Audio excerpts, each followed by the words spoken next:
Andy mentioned that this option is not often used, and it's kind of a great option. I think maybe some of the things that deter people from using it is maybe finding paid employment. I'm not sure about that. If you have any insights into that, any of you transition folks, feel free to put that in the box. I'm curious. And then the 24 credit standard diploma option via access courses is here. And then on the opposite side, that's not pictured here, is the Excel it's an 18 credit standard diploma option.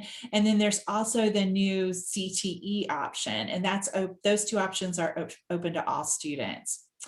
And then this other transition services checklist, if you haven't used this or given this to families, it might be something that you want to do, because what it does is it tells what all of the requirements are in the left column. So in the bold, it shows that these are the federal requirements. And then in italics, those are state requirements. So those are only requirements for Florida. And then on the right-hand side, it tells at what age these things should be provided or performed.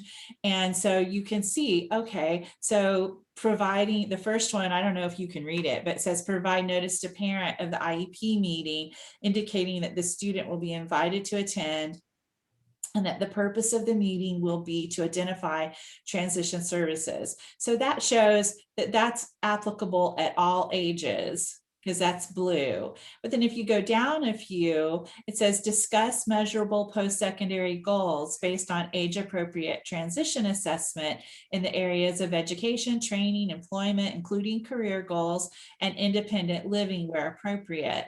So that's only required at ages 14 and 15. Can you tell me why it's not required at ages 16 through 21? If you can, just open your mic and tell me.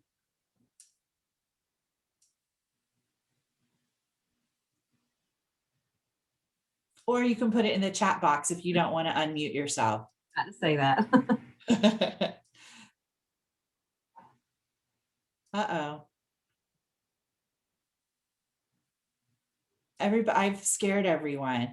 Well, okay, well, I won't tell you to do it. So if you look down to the next one, you'll see that actually developing the measurable post-secondary goals starts as a requirement at age 16. So you'll see that discussing it at 14 and 15 is grayed out, but then at 16 through 21, it's blue. So at that point, then the goals must be developed and included in the IEP. So anyway, it's kind of a cool little system, and it goes through all the requirements, the transition services checklist. And so I think you'll find that a helpful little tool if you haven't used it.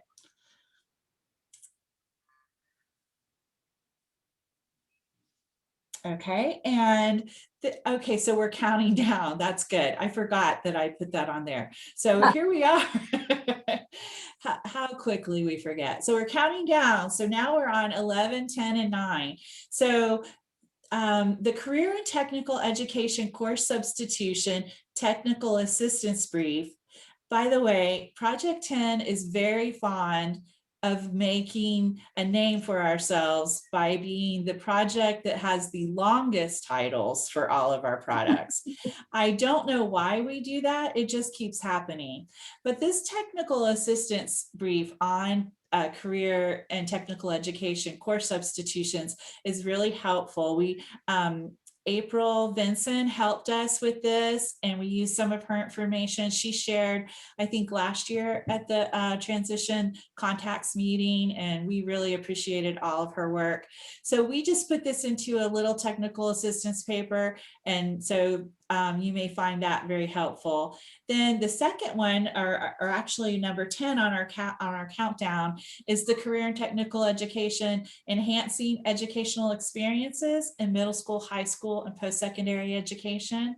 So it kind of explains how career and technical education differs from middle to high to post-secondary, and different things can happen in different in those different settings. And so like there's an example in there that talks about what kinds of how high school and post-secondary differ in terms of the types of modifications and accommodations that can be made. So there are some real helpful little charts and stuff in there. And then the next one, our countdown to number 9, is getting ready for educational opportunities after high school. And so this includes all post-secondary options. And so this is just a general guide for like preparing for students for that post high school experience in education.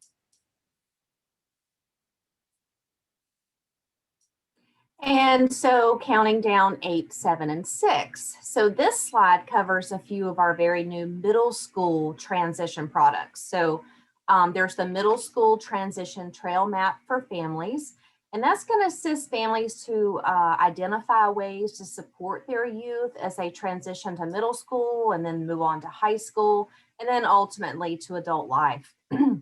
It's a short guide that includes transition activities. It also has items in social emotional competence. It also has parent tips, course requirements at middle school, and it also has IEP information. There's also a resources and references document.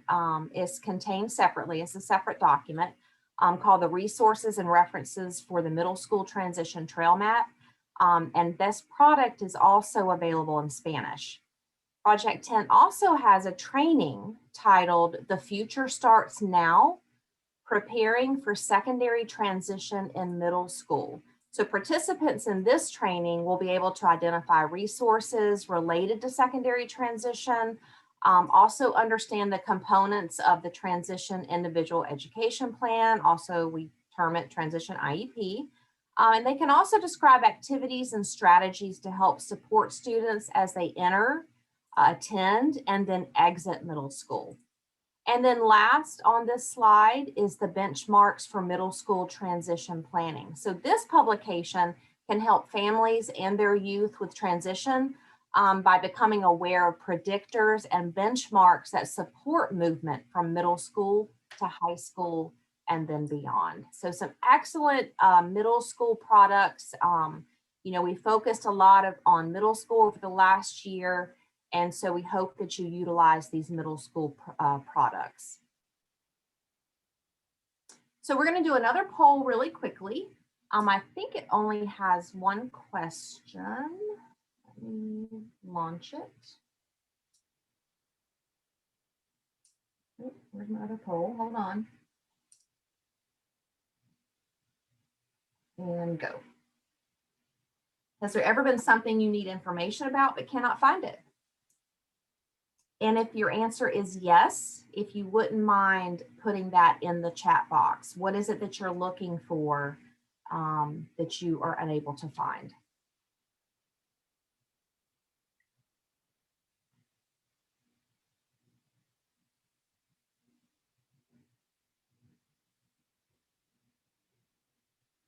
And just to clarify, we are talking about transition. Please don't ask us anything about your taxes.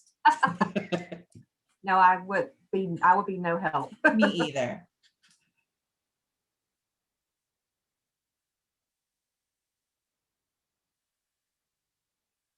Okay, I think we've slowed down, so very good. There's some yeses, but mostly no. So again, if there's something specific that's transition related that you can't find, if you would please put that in the chat box and we can help you out with that. All right. So we're going to move on. That's good to hear that when you're looking for something and can't find it, you reach out to Tracy, your RTR. So that's always a good thing to do. And Amanda, I just think that we need more resources for students with the most significant disabilities in general, just kind of across the board. And that's just, you know, it's a difficult thing because there are many there are many variety of disabilities to try to address in that category. And but I think that's something we do need to work on. Next steps, course substitutions. This is good because we're going to save all this, and this is going to be like ideas for our next new products. So thank you for sharing those. And I can't see the chat box right now, so Okay. I'll be able to see it once I stop sharing. So perfect. Okay. And So now is this one mine? Yeah. Yes. Okay. So now we're going to talk about numbers 5 and 4. We're getting closer to the end. The number 5 is the secondary transition roadmap for families. So this is just a little bit different. You can notice that the design is just a little different. And so, but the content has a lot of similarity, but we've sort of beefed up some of the sections, like on deferral and in other areas. And so we encourage you that if you've been a fan of the secondary transition roadmap for families in the past, that you'll probably like this one as well. I don't know if you guys saw the last topical brief for March, but the topic for that topical brief was about the parent survey, and about which of the questions did parents have the least amount of agreement with. And some of those were transition questions.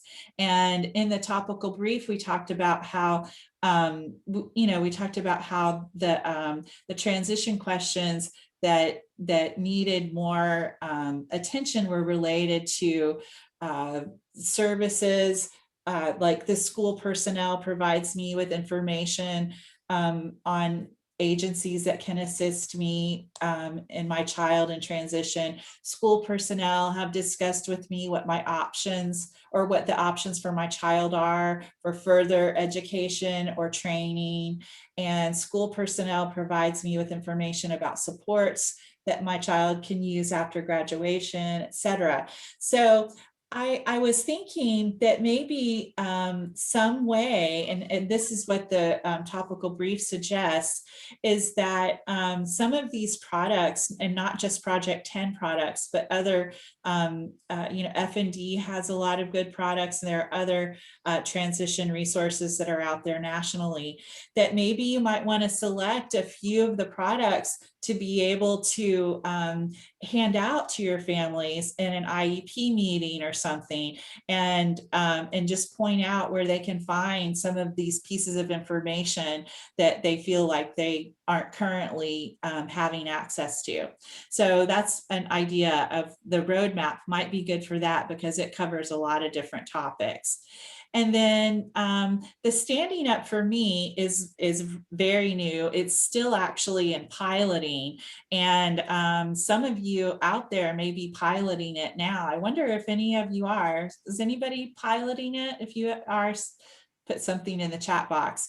But so what we've done is we've rewritten the Standing Up For Me curriculum. It has a lot of the same, covers a lot of the same topics, but it uses a lot of newer information sources and newer videos, and it has new activities and that sort of thing. So if you are interested in providing that curriculum, you can schedule a training with your regional transition representative, and then you can get access to that curriculum for free. And then our countdown 3, 2, 1. So recently we put out this Indicator 13 toolkit, and it's basically the whole focus is on writing compliant transition IEPs. And that's a really important thing, as you know, because that transition IEP is really, it really is like a roadmap, as we used the title in our other product because it's really planning a student's transition process. And it really is describing all aspects of it. And so it's really critical that we make sure we get these correct. And another product that assists with that is product number 2, the Indicator 13 checklist. And so this checklist has it's definitely guided right by the T16 protocol. So all of the questions, or not, yeah, they are questions. The questions that are in bold there and numbered, those are the T16 protocol questions. And then in gray, there are guiding questions, and they kind of just they're kind of common sense. When you first start looking at them, you think, well, yeah, duh, but it helps you to make sure you don't miss something. If you answer all of the guiding questions, then you can know for sure that you can answer that question yes. And then the federally reported requirements are highlighted in blue. So those are the ones that are reported federally. And then the state requirements are in yellow. And the ones with no color are federal requirements, but that aren't all reported on to the federal government. So you can go through and you can see that. And at the end, you can see where are we missing things? Are we missing a federal requirement, or are we missing a state requirement? And you can go back and correct. And then there's a training on how to use all these tools that's called the TIEP compliance self-assessment training. And it goes through the protocol. It provides information, and the RTRs really do a great job of helping the training participants to connect this to real situations that you're facing. And it all seems like really cut and dried when you look at a checklist, but then when you get real life in your IEP, at your IEP table, that's when things get cloudy and unclear. And so the RTRs do a really great job of helping you apply that information.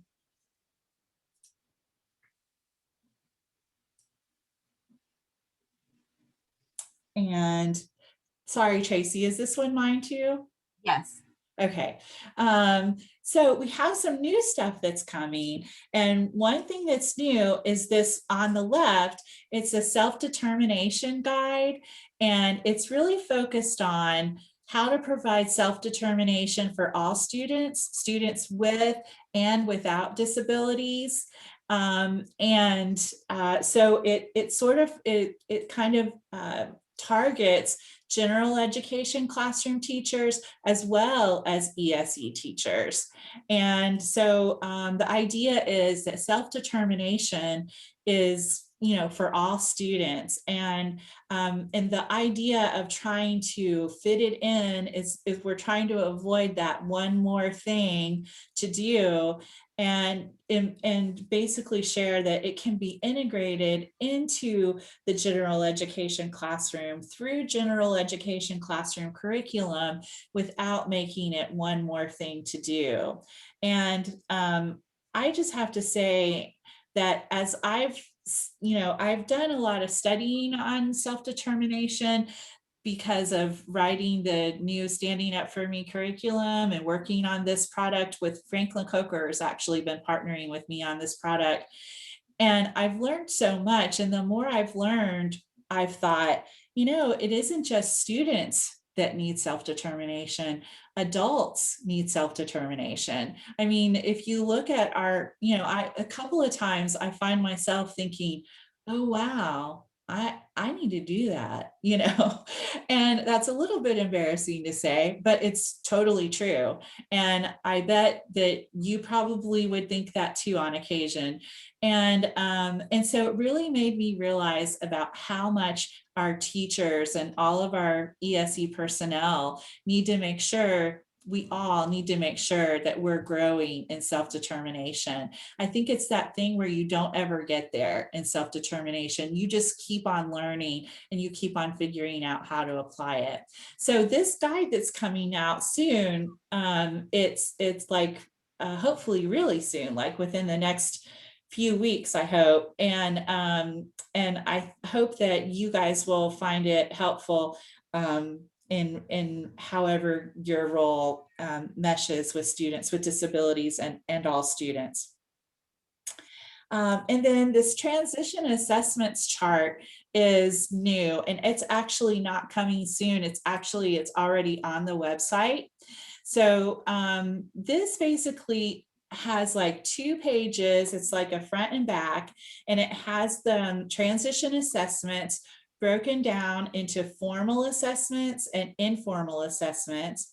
And then on the left-hand column, you can see how it shows the types of assessments there are, like intelligence tests, achievement tests, aptitude tests, and then further on down where you can't see here in the picture, there's all kinds of career interests and educational goals and goals for independent living and housing. Anyway, it talks all about these things and the assessments that are available. And another thing that's helpful in here is what shares the examples, and they're linked so you can find out where to get them. And it says if they're for purchase or if they're at no cost. So, you know, if there's a test that you really need to give that is at cost, you'll be aware of that. There's, like no real substitute for, as far as I know, for intelligence tests. But there are a lot of other assessments that are available at no cost. So I just encourage you to make use of those. All righty, so we have our last poll.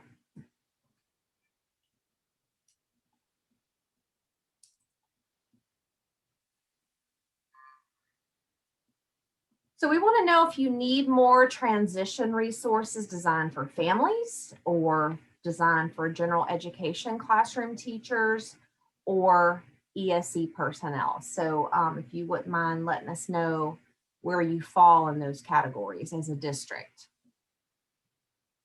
Oh.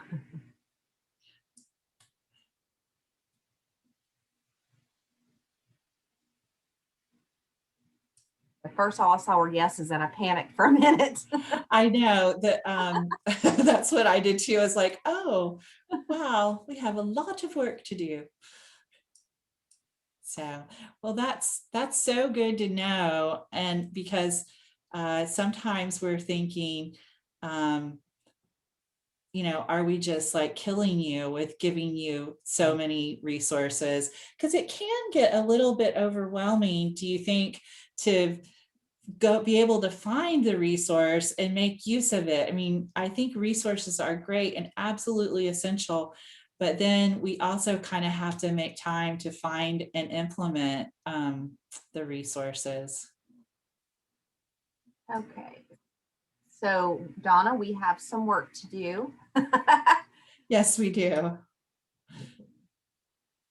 All right. And we are rounding out the very end of our presentation for a new look at transition-related resources. So we appreciate your attendance. And Donna, we do have about 15 minutes. I know that you talked about wanting to share some publications. So I just want to say again, we appreciate your attendance. It's our hope that you were able to identify some of the resources that may be of help to you now or sometime in the future. Donna's going to share her screen now. Donna, let me stop share. Okay. Can I ask a quick question? Yes. Yeah, I was kind of looking at the website along on my other screen when you were showing all this stuff. Like the transition services checklist, where do you find that? I couldn't like locate it right off the bat, and that seemed like something I'd really like to look at. Tracy, you just asked the very best question ever. because that's just what I'm getting ready to do, to show you. Oh, great. Thank you. Okay, great. You know exactly where I'm going. One thing I wanted to show you, this is where I am. Well, here, let me go back to, so this is the Project 10 landing page. And I was just talking to you about that topical brief that talked about the parent survey. And so I wanted to show you, if you go to what's new up here, you can go in the titles that go across the top of the website, or you can come down here and click on the blocks. So there's 2 ways you can get to it. So if you click on topical briefs, then you can find, this is the most recent one that was about the parent survey. And then if you go back to the landing page, a lot of the products you're going to find here at training and publications. And again, it's at the top tab, and it's also at the main block.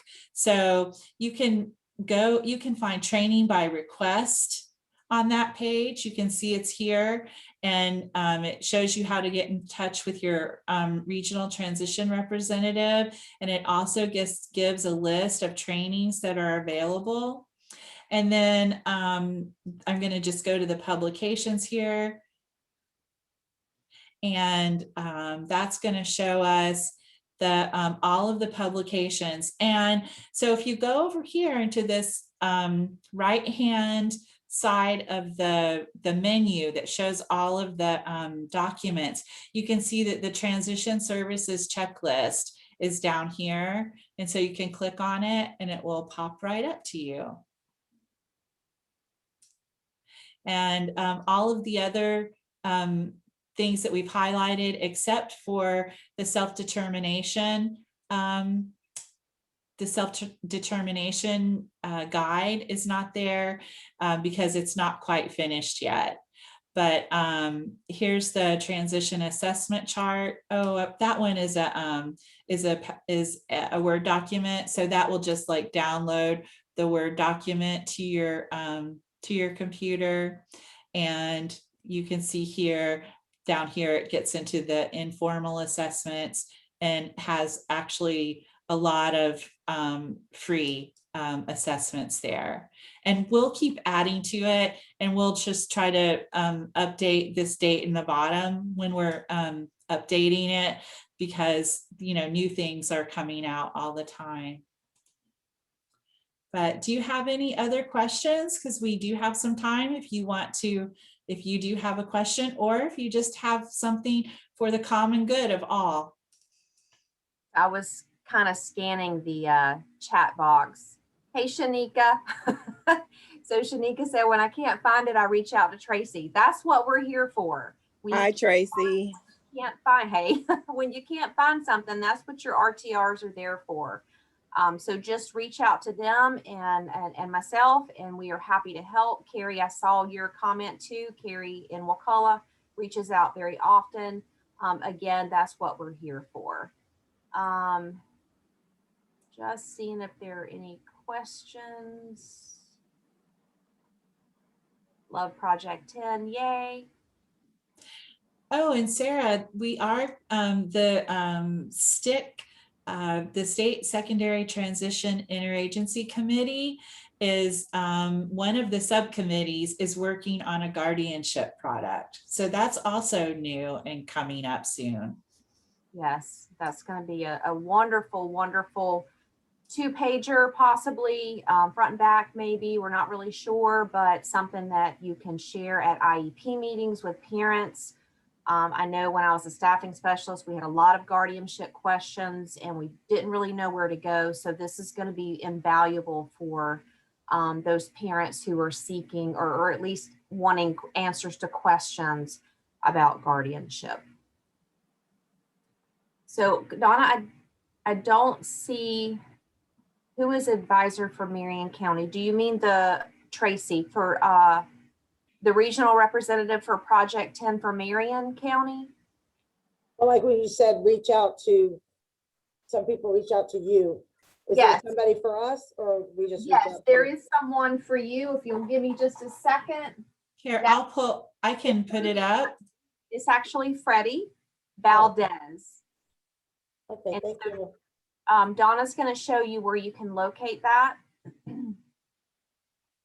So here, this is in the districts by region, and this shows all of the regions, and it shows the list of districts that are in those regions, and it has the phone numbers and the email addresses of all of our regional transition representatives, and also our alternative education liaison, Joey Nice, and Carla Green, who's the CSI Ungraded Schools Bureau of School Improvement Director. So that is some very helpful resources there.